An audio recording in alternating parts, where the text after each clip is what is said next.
आइए, ये joint venture होता, कोई 2, 4, 600 लोग मिलके नहीं करते, हजारों की संख्या की एक भावना होती, तब राष्ट्र बनता है। और इस समय सावधान! ये स्वर के मुख्य अतिथि महोदय हमारे बीच तशरीफ ला चुके हैं। आइए हम सब खड़े होकर उनका अभिवादन करें। अतिथि देवो भव की भूमिका में हमारा मेजबान पक्ष और अब माननीय मुख्यमंत्री महोदय से आग्रह है कि 76वें गणतंत्र दिवस समारोह का शुभारंभ अपने कर कमलों से करें। और अब ध्वजारोहण के आप और हम सब साक्षी बने। माननीय मुख्यमंत्री महोदय।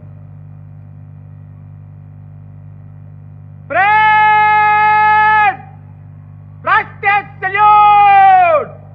सलामी शस्त्र!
और परेड इंचार्ज महोदय एएसपी रोहतक YVVR शशि शेखर जी का ये स्वर आगे बढ़ते हुए परेड निरीक्षण का निमंत्रण देने के लिए परेड इंचार्ज महोदय के सधे हुए कदम और बाईं ओर से मंथर गति से वो वाहन जिसके सारथी सिपाही मनीष जी हैं, वो मुख्यमंत्री महोदय से आग्रह।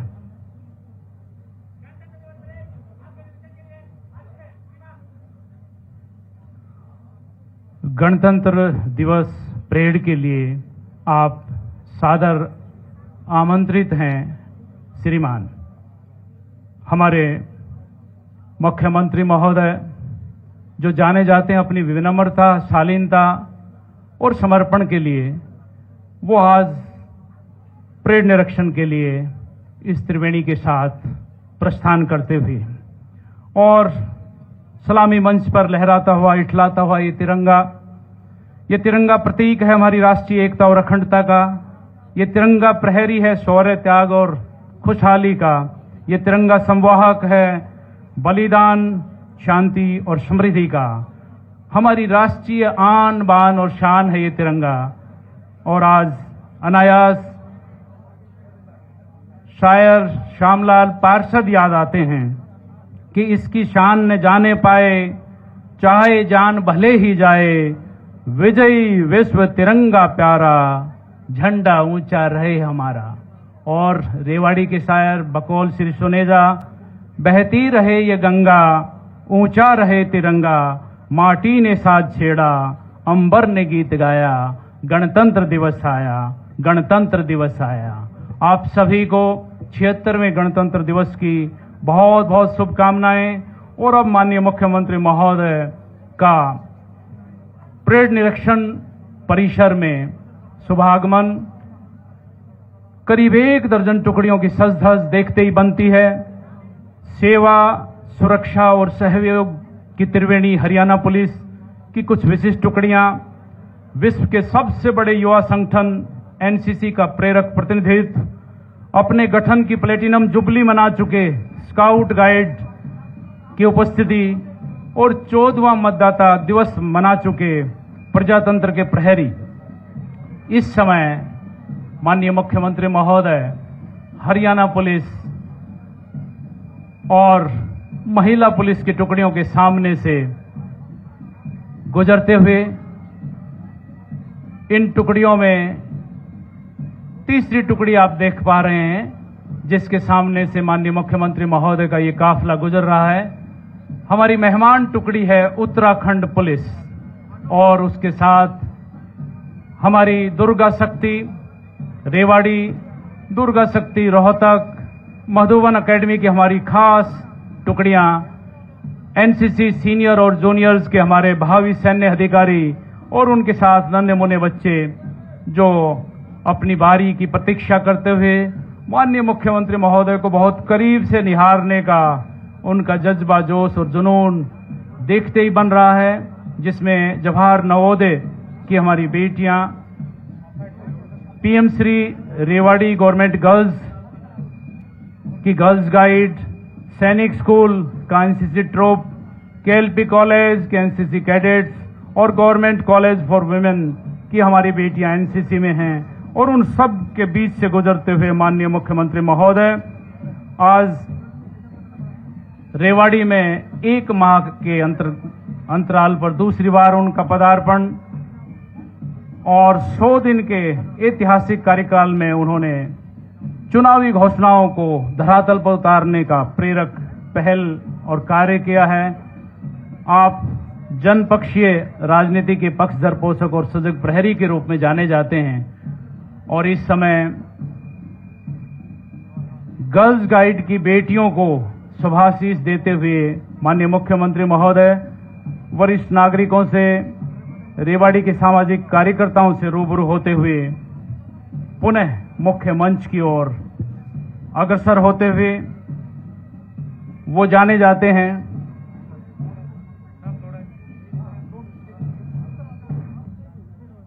और इस समय मुख्यमंत्री महोदय रेवाड़ी के सामाजिक कार्यकर्ताओं का अभिवादन स्वीकार करते हुए वरिष्ठ नागरिकों से रूबरू होते हुए जिस विनम्रता, शालीनता के लिए वो जाने जाते हैं कि उनका जो निवास है, जिसको कबीर कुटीर कहा जाता है, वो रात भर खुला रहता है और प्रदेश भर से जो भी कार्यकर्ता या जो प्रतिनिधि वहां जाते हैं उनको वो दरवाजा कभी बंद नहीं मिलता। इसलिए अपने बुजुर्गों से, माताओं से, नौजवानों से रूबरू होते हुए, उनसे मुखातिब होते हुए जनता के मुख्यमंत्री के रूप में लब्ध प्रतिष्ठ, बात चाहे उनके नारायणगढ़ के प्रतिनिधित्व की रही हो, लाडवा की, करनाल की या कुरुक्षेत्र का सांसद काल रहा हो, पार्टी का प्रदेश अध्यक्ष तक की यात्रा रही हो या फिर अब दूसरी बार मुख्यमंत्री के इस कार्यकाल में ऐतिहासिक कार्यों की रही हो, वे सदैव जनपक्षीय राजनीति के पक्षधर पोषक और सजग प्रहरी रहे हैं।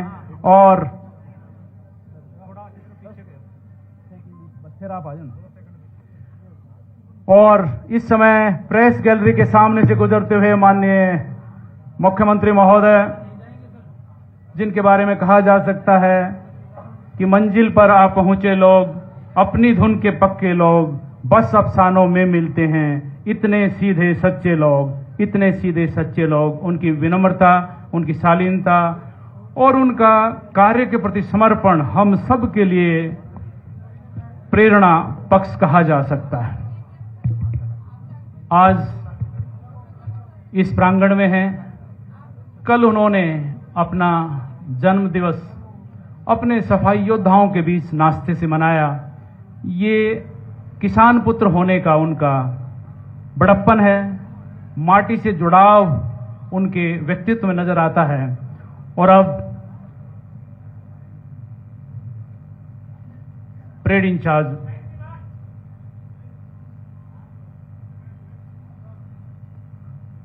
का अभिवादन स्वीकार करते हुए और अब परेड इंचार्ज महोदय अगला आदेश और निर्देश देने के लिए सधे हुए कदमों से पुनः उसी स्थान पर प्रस्थान करते हुए जहां से वो अपनी तमाम टुकड़ियों को और खुद मुझे आदेशित और निर्देशित करेंगे। और उनके सम्मान में माननीय मुख्यमंत्री महोदय खड़े हैं।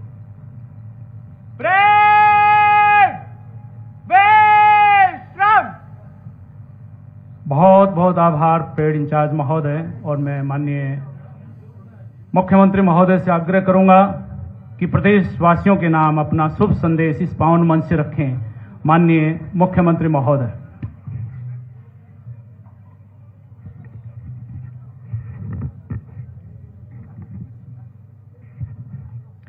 आदर के योग स्वतंत्रता सेनानियों के परिवारजनों, लोकतंत्र सेनानियों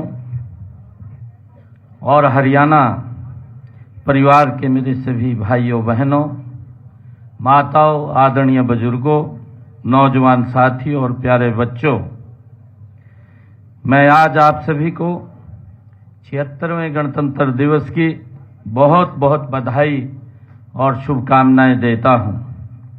75 साल पहले आज के ही दिन भारत दुनिया का सबसे बड़ा गणराज्य बना था। इसी दिन हमने संसार का सबसे बड़ा और विशेष संविधान अपनाया था।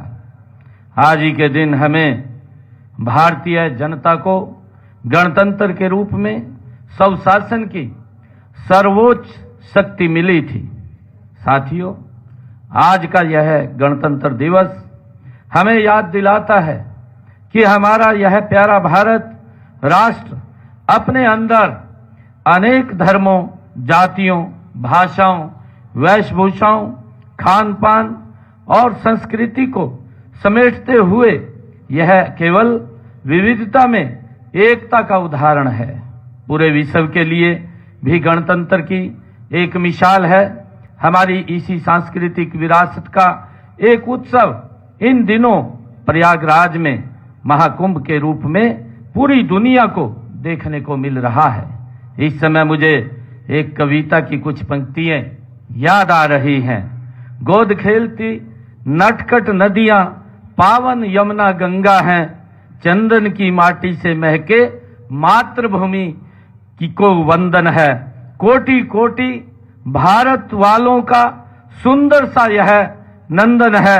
हमारा गणतंत्र भी राष्ट्र की इसी एकता का संदेश देता है। इसी संदेश को जन जन तक पहुंचाने के लिए माननीय प्रधानमंत्री नरेंद्र मोदी जी के नेतृत्व में पूरे देश में हमारा संविधान, हमारा स्वाभिमान अभियान चलाया जा रहा है। इसमें संविधान निर्माताओं के योगदान का सम्मान किया जा रहा है। सबको संविधान के मूल्यों के प्रति जागरूक किया जा रहा है। भाइयों बहनों, गणतंत्र दिवस का पावन पर्व आत्म विश्लेषण करने का भी दिन है। आज आजादी के बाद से पिछले 70 वर्षों में देश विश्व की बड़ी शक्तियों में शुमार हो गया है। आज हमारा देश अपनी उन्नति प्रौद्योगिकी के बल पर न केवल मिसाइलें बना रहा है, बल्कि सूर्ययान, चंद्रयान और मंगलयान जैसे मिशन सफलतापूर्वक पूरे कर रहा है। हाल ही में हमने अंतरिक्ष में 2 सैटेलाइट्स को जोड़ने में सफलता हासिल की है। यह क्षमता हासिल करने वाला भारत दुनिया का चौथा देश है। इससे हर भारतवासी गौरवान्वित हुआ है। भारत चांद के दक्षिणी ध्रुव पर चंद्रयान 3 को सफलतापूर्वक उतारने वाला भारत दुनिया का पहला देश बना है। हमारा यान आदित्य L1 सूर्य की कक्षा में स्थापित होकर सूर्य का अध्ययन कर रहा है। इससे पहले भी माननीय प्रधानमंत्री जी ने देश हित में कई ऐतिहासिक निर्णय लिए हैं। जम्मू एवं कश्मीर से अनुच्छेद 370 व धारा 35A को हटाकर उन्होंने कश्मीर से कन्याकुमारी तक अखंड भारत का राष्ट्रीय सपना साकार किया है।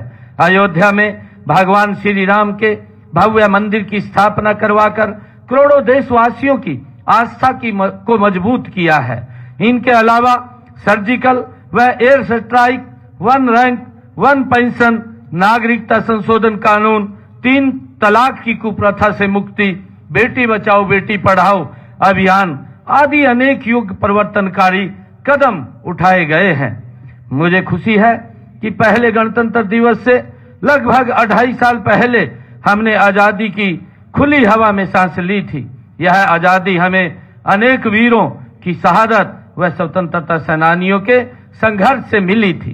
राष्ट्र कवि रामधारी सिंह दिनकर जी ने उनको नमन करते हुए कहा था कि कलम आज उनकी जय बोल, जला अस्थियां बारी बारी, छिटकाई जिन्होंने चिनगारी, जो चढ़ गए पुण्य वेदी पर, लिए बिना गर्दन का मोल, कलम आज उनकी जय बोल।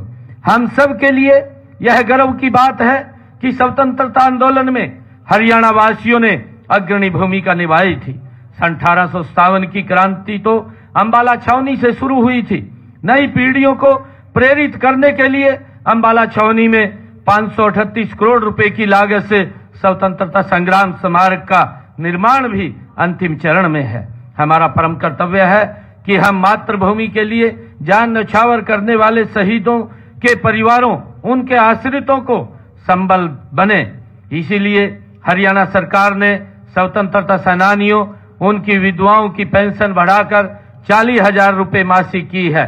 हमने युद्ध में शहीद सैनिकों के परिवारों के लिए अनुग्रह राशि वो भी दुगनी करके 1 करोड़ रुपए कर दी है। इसी प्रकार हमारी सरकार ने वीर गति को प्राप्त होने वाले हरियाणा के शहीद परिवारों के 416 आश्रितों को सरकारी नौकरियां भी दी गई हैं। हमने अग्निवीरों को हरियाणा सरकार की सीधी भर्तियों में 10% का आरक्षण देने का भी निर्णय लिया है। हम आपातकाल के दौरान लोकतंत्र की रक्षा के लिए जेलों की यातनाएं सहन करने वाले लोकतंत्र सेनानियों को भी पेंशन दे रहे हैं। हाल ही में यह पेंशन बढ़ाकर 20,000 रुपए की है।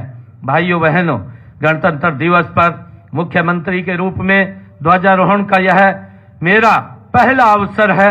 मेरा परम सौभाग्य है कि मुझे यह पहला अवसर वीरभूमि अहीरवाल के रेवाड़ी में मिला है। इसी क्षेत्र में नारनौल के पास नसीबपुर की वह ऐतिहासिक धरा है जहां सन 1857 की क्रांति के महानायक राव तुलाराम ने अंग्रेजों के दांत खट्टे किए थे। आजादी के बाद भी इस क्षेत्र के वीरों ने भारत चीन युद्ध के दौरान रेजांगला पोस्ट पर आखिरी जवान आखिरी गोली तक लड़ाई लड़ी थी। उस लड़ाई में शहीद हुए 114 जवानों में से ज्यादातर यहीं के थे। मैं उन्हें भी आज नमन करता हूं। आज भी रेवाड़ी क्षेत्र के युवा सेना में भर्ती होकर राष्ट्र की सीमाओं की रक्षा करना अपना फर्ज समझते हैं और माताओं की साध्वी अपने बेटे को फौजी वर्दी में सजा हुआ देखकर पूरी होती है। आज जब हम यह उत्सव मना रहे हैं तो मैं बताना चाहूंगा कि गणतंत्र की धारणा हमारे लिए नई नहीं है। इसके उल्लेख वेदों में भी है। अर्थवेद में कहा गया है, गणेशु राज्यान धर्मेणु सुख यु यजते, अर्थात गण राज्य में शासक को धर्म के मार्ग पर चलकर सुख में शासन करना चाहिए। हम इसी भावना से, सुशासन से प्रदेश की जनता की सेवा कर रहे हैं। इसी सेवा भावना से हमने जातिवाद, क्षेत्रवाद और भाई भतीजावाद को खत्म कर पिछले 10 सालों में एक पारदर्शी और संवेदनशील शासन व्यवस्था को बनाया है। हमने भ्रष्टाचार पर कड़ी चोट करते हुए सभी सरकारी योजनाओं व सेवाओं का लाभ घर बैठे ही लोगों तक पहुंचाने के लिए ई गवर्नेंस का एक नया मॉडल तैयार किया है। हमने सरकारी योजनाओं एवं सेवाओं को परिवार पहचान पत्र से जोड़ा गया है। हमारी बिना खर्ची पर्ची के नौकरी देने, ऑनलाइन ट्रांसफर, पढ़ी लिखी पंचायतों और अंत्योदय अभियान की आज पूरे देश में चर्चा है। अपने तीसरे कार्यकाल में हम विकास और जन कल्याण के इस दौर को आगे बढ़ाते हुए समय की जरूरत के अनुसार नए निर्णय ले रहे हैं। हमने हरियाणा एक, हरियाणवी एक को सूत्र मानकर पूरे प्रदेश में समान रूप से विकास कार्य किए हैं और आज हरियाणा विकास के मामले में देश के अग्रणी राज्यों में खड़ा है। साथियों, डबल इंजन सरकार के माध्यम से अब हरियाणा के विकास को हम 3 गुना गति से, रफ्तार से लेकर के जाएंगे। हमने जनसेवा का दायित्व संभालने के बाद पहली कैबिनेट की मीटिंग में ही किडनी के रोग से पीड़ित रोगियों के लिए सभी सरकारी अस्पतालों एवं मेडिकल कॉलेजों में मुफ्त डायलिसिस सेवाएं शुरू करने का निर्णय किया। इससे गरीब लोगों को बड़ी राहत तो मिली है।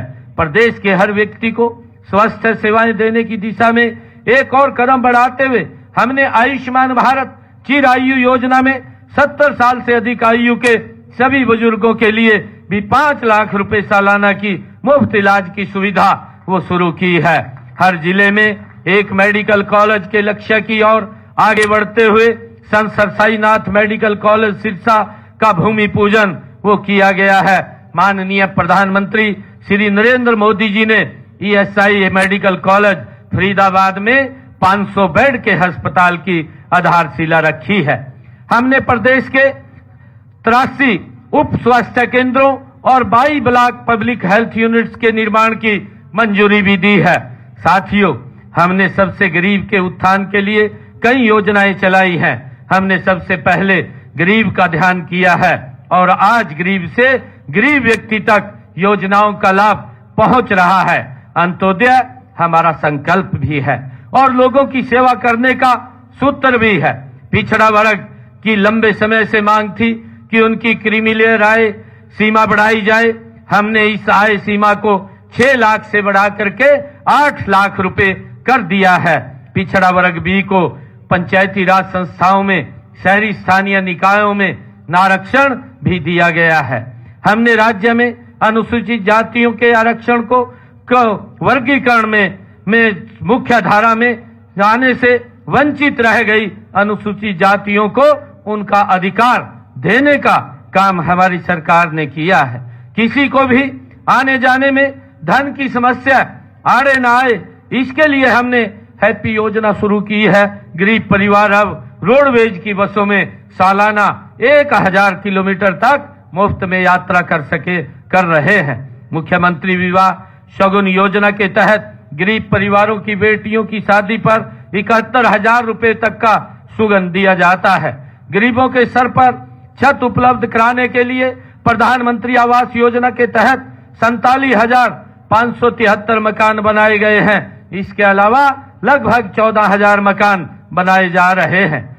मित्रों, साथ ही हमने गरीबी परिवारों के लिए मुख्यमंत्री आवास योजना भी शुरू की है। इसके तहत 14 शहरों में 15,256 गरीब परिवारों को 30-30 गज के प्लाट दिए हैं। हमने गांवों में 100-100 गज और महाग्राम में 50-50 गज के प्लाट देने शुरू कर दिए हैं। अब तक 61 ग्राम पंचायतों और 1 महाग्राम में 4,533 प्लाट दिए जा चुके हैं। पीएम सूर्य मुफ्त बिजली योजना के तहत प्रदेश में 31 मार्च 2025 तक 1 लाख घरों की छतों पर मुफ्त में सोलर सिस्टम लगाने का लक्ष्य हमने रखा है। इस योजना में अब तक 12,285 सोलर सिस्टम लगाए जा चुके हैं। मुझे ये खुशी है आप लोगों के बीच में कि किसान हित में हमारी नीतियों के केंद्र में आज पूरे देश में केवल हरियाणा प्रदेश ही है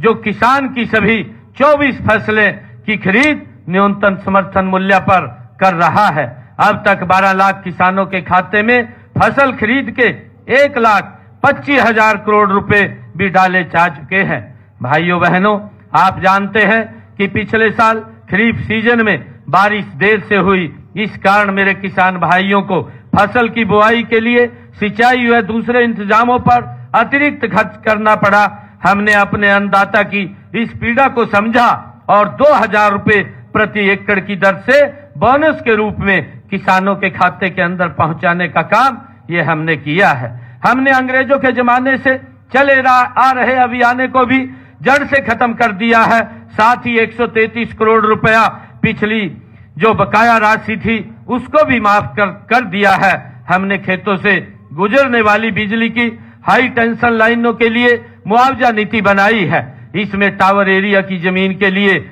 मार्केट रेट के 200% व लाइन के नीचे भूमि के लिए मार्केट रेट के 30% मुआवजे का प्रावधान भी हमने इस अपनी नीति के अंदर किया है। भाइयों बहनों, माननीय प्रधानमंत्री श्री नरेंद्र मोदी जी द्वारा उचानी जिला करनाल में 65 एकड़ क्षेत्र में 700 करोड़ रुपए की लागत से बनने वाले महाराणा प्रताप उद्यान विश्वविद्यालय के कैंपस का शिलान्यास भी किया गया है। हमने किसानों को मजबूत करने के लिए 3 और महत्वपूर्ण कदम उठाए हैं। पहला, पट्टेदार किसानों और भूमि मालिकों के बीच विश्वास बहाल किया है। पहले भू मालिकों और काश्तकारों के बीच में जमीन के कब्जे, मुआवजे आदि को लेकर के विवाद होते रहते थे। अब हमने कृषि भूमि पट्टा एक्ट लागू करके इन विवादों को जड़ से खत्म कर दिया है। और हमने दूसरा, जो श्यामलात भूमि के ऊपर 20 वर्षों से अधिक लोग काबिज थे, उनको मालिकाना हक देने का निर्णय भी ये हमने किया है। तीसरा, गांव में पंचायती भूमि पर बने 500 वर्ग गज के मकानों पर काबिज लोगों को भी मालिकाना हक देने का काम हमने किया है। प्रिय प्रदेशवासियों, हमारे युवाओं ने अपनी उपलब्धियों से प्रदेश का गौरव बढ़ाया है। हम इस युवा शक्ति का सही उपयोग करने के लिए प्रतिबद्ध हैं। इस दिशा में शिक्षा, कौशल प्रशिक्षण, रोजगार, खेल आदि क्षेत्रों में कारगर नीतियां लागू की गई हैं। पिछले 2 कार्यकालों में हमने पूरा प्रयास किया है कि युवाओं को खुला आसमान दे। हमने 21वीं सदी की आधुनिक शिक्षा देने के लिए नई राष्ट्रीय शिक्षा नीति लागू की है। हाथों के हुनर से कमाल करने वाले नौजवानों की मदद के लिए पीएम विश्वकर्मा योजना लागू की है।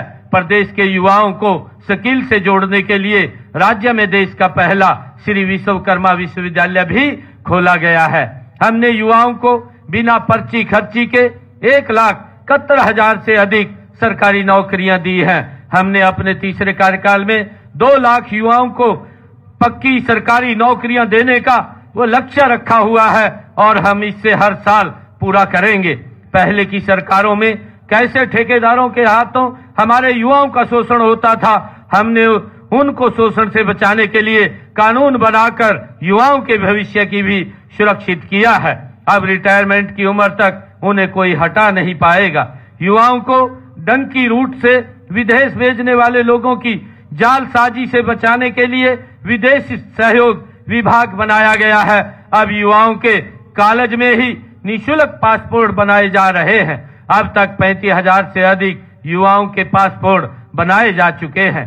भाइयों बहनों, हमारे युवाओं ने खेलों में प्रदेश और देश का नाम दुनिया भर में चमकाया है।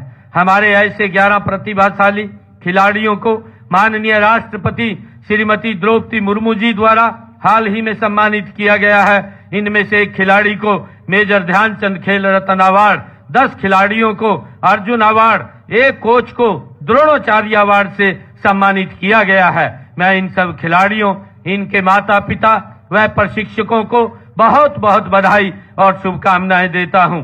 हमने खेल नीति में खिलाड़ियों के प्रोत्साहन व प्रशिक्षण का प्रावधान किया है। हरियाणा देश का पहला राज्य है जो अंतर्राष्ट्रीय खेल प्रतियोगिताओं में पदक जीतने वाले खिलाड़ियों को पुरस्कार स्वरूप सर्वाधिक नगद राशि देता है। हम खेलों के लिए अति आवश्यक आधुनिक खेल इंफ्रास्ट्रक्चर विकसित कर रहे हैं ताकि खिलाड़ियों को वैश्विक मानकों के अनुसार खेल प्रशिक्षण की सुविधा मिले। सरकार की योजना हर गांव में जिम खोलने की है। इसके तहत 19 जिलों के ग्रामीण क्षेत्रों में 50 करोड़ रुपए की लागत से 250 इंडोर जिम खोले गए हैं। भाइयों बहनों, माननीय प्रधानमंत्री श्री नरेंद्र मोदी जी ने देश की आधी आबादी को सशक्त बनाने के लिए पानीपत से बीमा सखी योजना का शुभारंभ किया है।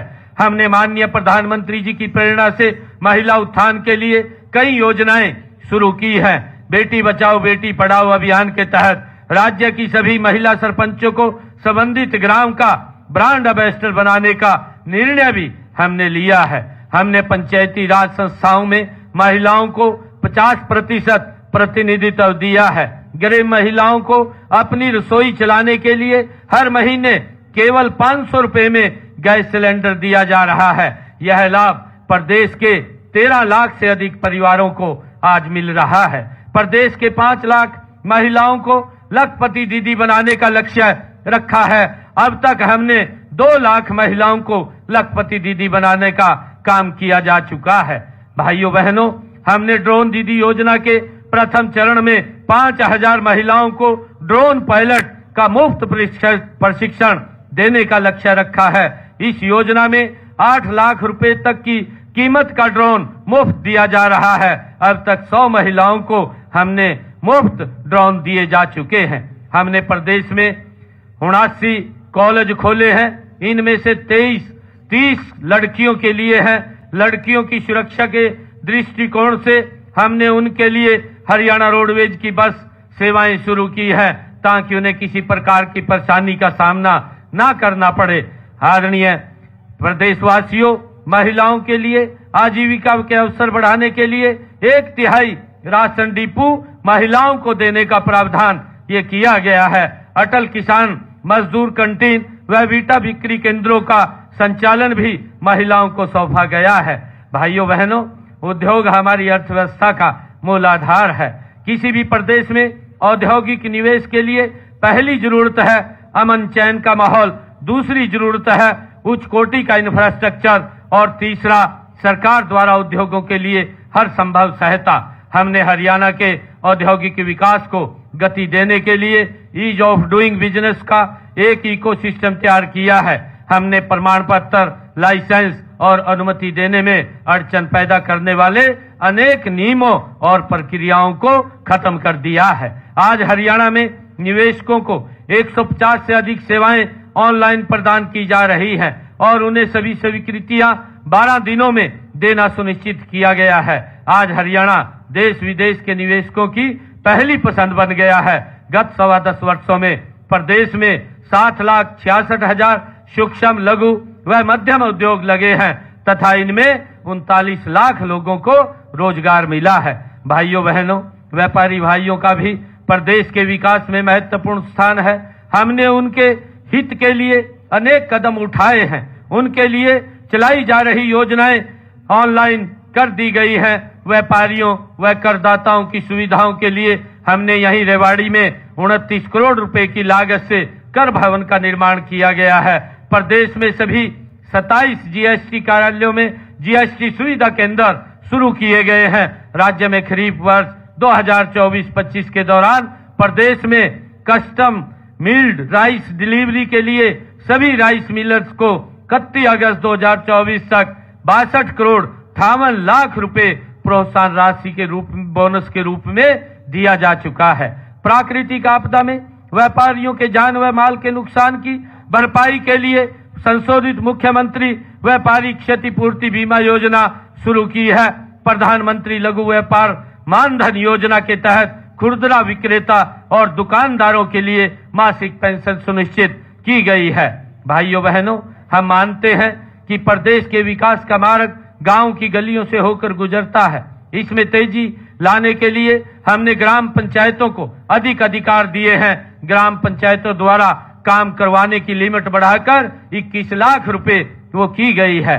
हम प्रदेश के 5,868 गांव में हमारा गांव जगमग गांव योजना में 24 घंटे बिजली देने का काम हम कर रहे हैं। घरेलू बिजली उपभोक्ताओं को राहत देते हुए बिजली का मंथली मिनिमम चार्ज समाप्त कर दिया गया है।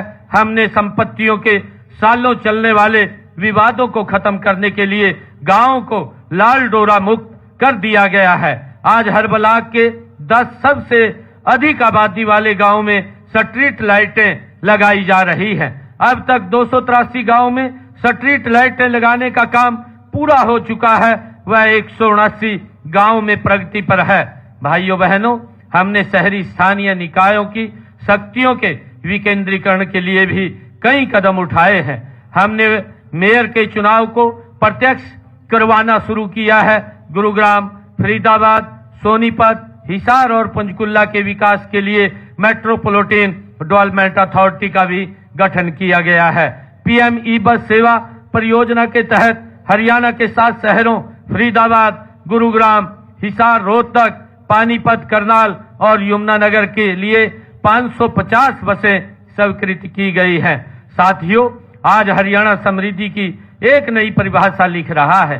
माननीय प्रधानमंत्री नरेंद्र मोदी जी द्वारा गत 5 जनवरी को 6,230 करोड़ रुपए की लागत से बनने वाले रिठाला से कुंडली मेट्रो कॉरिडोर का शिलान्यास किया गया है। प्रदेश में हर जिले को राष्ट्रीय राजमार्ग से जोड़ने के लिए 20 नए राष्ट्रीय राजमार्ग घोषित किए गए हैं, जिनमें से 8 का कार्य पूरा हो चुका है। क्लस्टर अप्रोच के तहत सभी क्षेत्रों में पर्याप्त संख्या में स्कूल और 20 किलोमीटर के दायरे में एक कॉलेज भी खोला गया है। हर क्षेत्र की आर्थिक स्थिति को मजबूत करने के लिए ब्लॉक स्तर पर लघु व मध्यम उद्योगों के क्लस्टर स्थापित किए जा रहे हैं। साथियों, हरियाणा पिछले 10 वर्षों का कार्यकाल समान विकास, समरसता, सहिष्णुता के साथ साथ उन बदलावों का साक्षी रहा है जिनसे हर आदमी का जीवन सरल, सुगम और सुरक्षित हुआ है। मैं आपको विश्वास दिलाता हूं कि हरियाणा आने वाले समय भी विकास, उन्नति और उत्कृष्टता का उदाहरण बनेगा।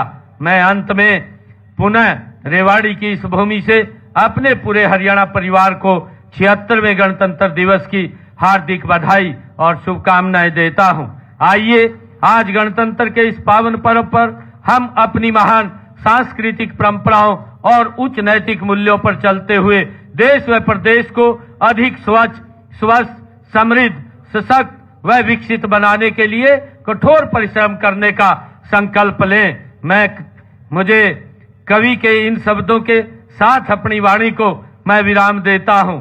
हिंद महासागर की लहरों में जब तक तरुणाई है, हिंद महासागर की लहरों में जब तक तरुणाई है, भारत की गणतंत्र पताका रहे गगन पर छाई है। मैं आप सबको बहुत बहुत शुभकामनाएं और बधाई देता हूं।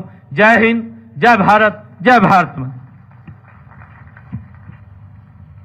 बहुत बहुत आभार माननीय मुख्यमंत्री महोदय।